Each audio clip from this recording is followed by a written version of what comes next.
So, normally, Callie uploads something called Workout Wednesday.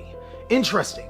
I find that very funny because, as you know, Steve Jobs died on a Wednesday. But even more importantly, J. Cole, one of Callie's favorite rappers, uploaded something. That is right, Workout. He uploaded that hit single on a Wednesday. It catapulted him to the top of the charts. So what exactly does that mean? That means that Callie might know exactly what you need for Battle of Chaos, but even more importantly, don't let this distract you from the fact that it was on a Wednesday.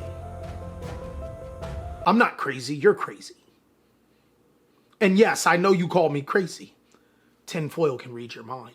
What's going on with ya, big dog? And it is an amazing Wednesday. Hopefully this Workout Wednesday either A, inspires you to go harder in the gym, or B, gets you into the gym because as you should already know, blah, health is wealth, and I want you to be too strong. So if you haven't heard this week's Update Monday or checked out my podcast, something you probably should start doing because my podcast is amazing, then you should know that my doctor has cleared me to do any activity that I wanted. I kind of took that for granted. I have been running through my gym like a madman. Lieutenant Surge can't even stop how lightning fast I've been doing every single workout. Misty doesn't have the water to provide me to supplement me from my strength. And Brock, I mean, he a rock solid dude, but he ain't the yugioh dude in what we've been doing. I was feeling damn near invincible until my coach decided to come in for his powerlifting meet. He's been training for a significant amount of time, and I haven't deadlifted heavy since RA. After a full workout, my first set is 405 by 3.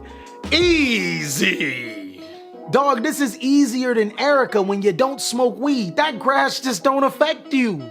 But that 405 for 3 wasn't enough. That's not heavy enough. I had to do 500. My last max was 550 or around that. Yeah, Callie, what are you doing?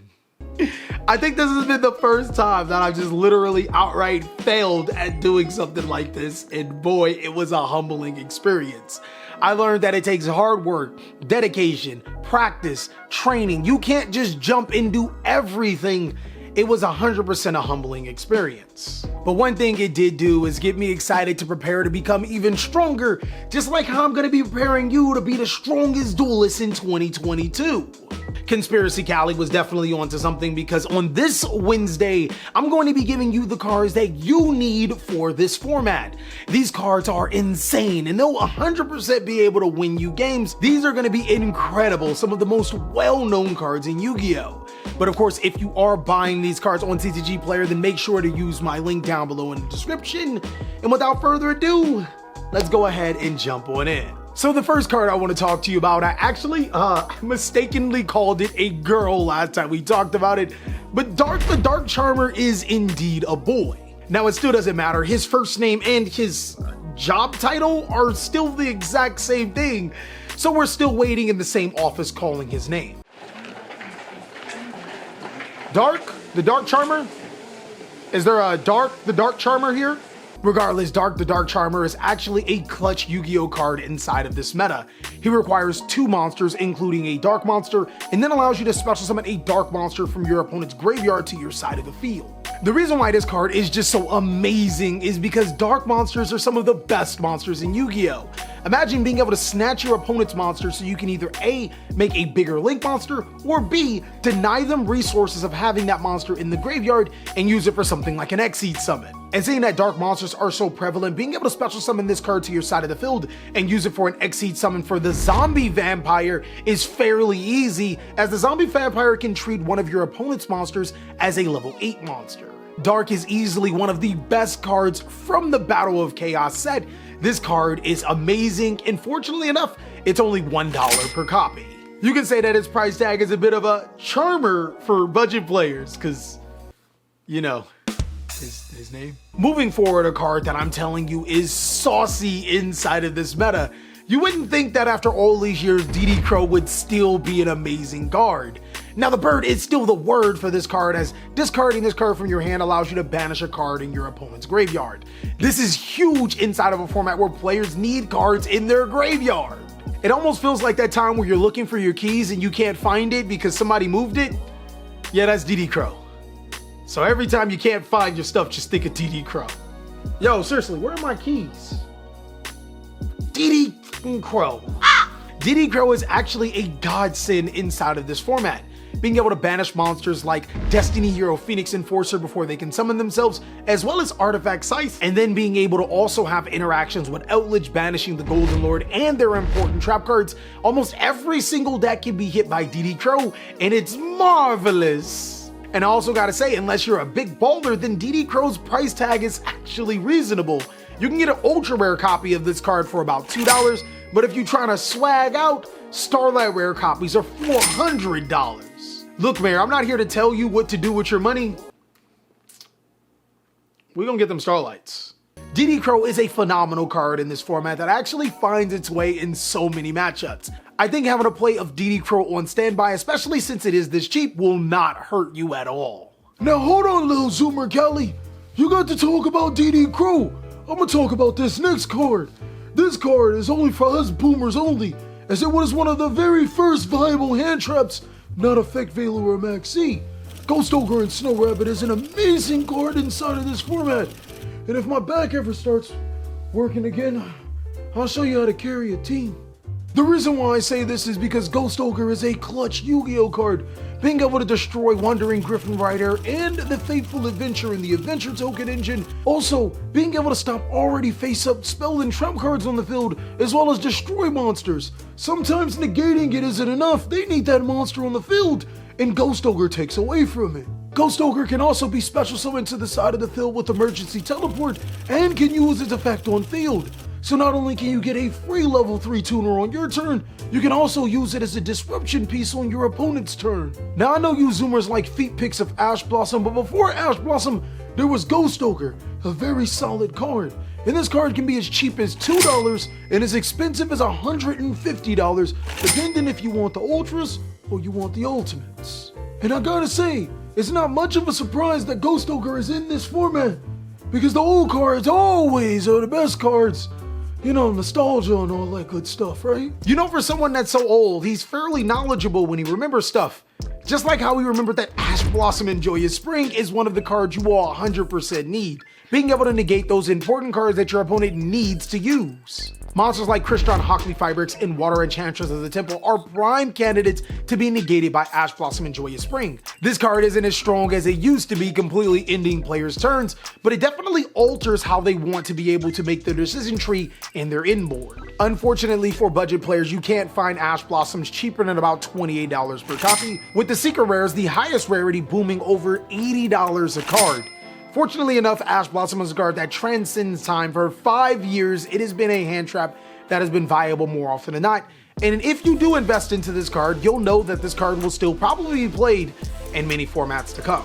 Now, if you're old like Boomer Cali, you definitely remember your opponent summoning a ton of monsters to the side of the field and you not being able to do anything about it. Fortunately enough, Yu-Gi-Oh has changed since then, being able to introduce cards like Niburu to Primal Being. Now, don't even think about summoning more than 5 times, all right? Look, your play sequence needs to be under 5 summons, because if it's not, do you smell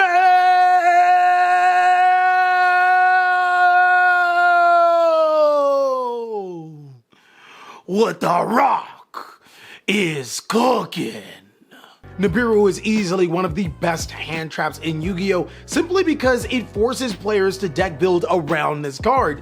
5th summon, you better have something for it. So it's only natural that our Space Rock is one of the most sought after cards and a card that you should have for this upcoming season. Now, players are starting to construct boards to stop Eminem's Daughter's Comet before it really nukes their board, but there's ways around that. The aforementioned Ghost Ogre and Snow Rabbit or Infinite Impermanence, another card that you can check into, are really smooth ways to be able to get rid of that Winged Beast monster and nuke your opponent's entire board.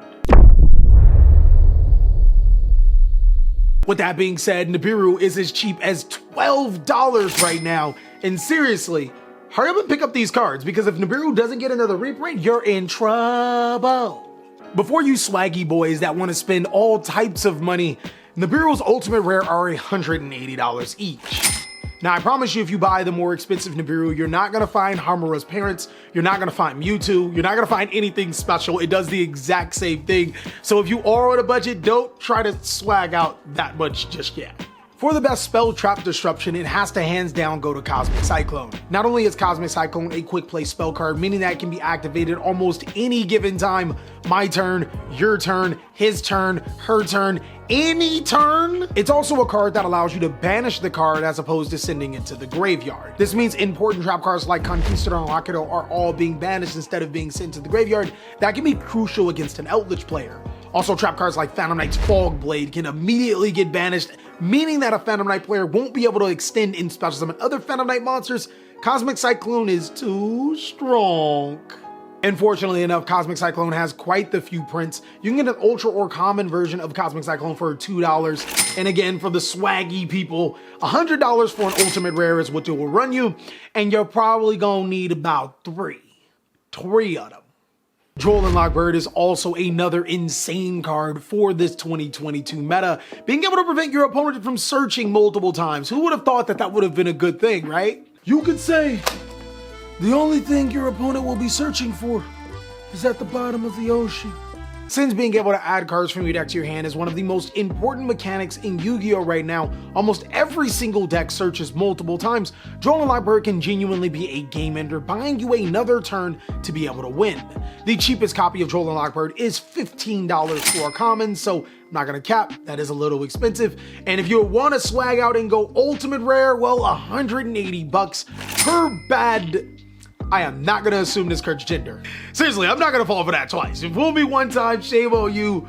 Fool me twice, can't put the blame on you. But fool me 3 times, I don't care about no peace sign. Loading the chopper and I'm aiming at you. And lastly, a card that you 100% need inside of this format is Evenly Matched. Evenly Matched seems to turn the tides in your favor, even though the card suggests that it'd be evenly matched. Evenly Matched is so amazing inside of this format because decks don't make multiple negations. If you can play through that one negation that they just so happen, well yeah, let's neutralize this board. And bonus points if you're playing against a strategy that utilizes tokens. As tokens cannot be banished face down, your opponent is forced to keep that token on their field and lose everything else. Nah, you don't need to have those super strong monsters. That token is what you need in your life, right? Just about all copies of Evenly Matched are about $22, but if you want to get the original first versions of them, then they're going to be about $30 each, which is still a really good price for a card that is that insane inside of this format. And that is all that I have for the cards that you need for 2022 Battle of Chaos format. It's been exciting to go over these cards with you. Of course, if you want to see more TheCaliEffect content, go ahead and check out these videos. Also, keep in mind, I stream today, Monday, Wednesday, Friday, today's Wednesday, at 4 p.m. Pacific Standard Time, so I hope to see you there.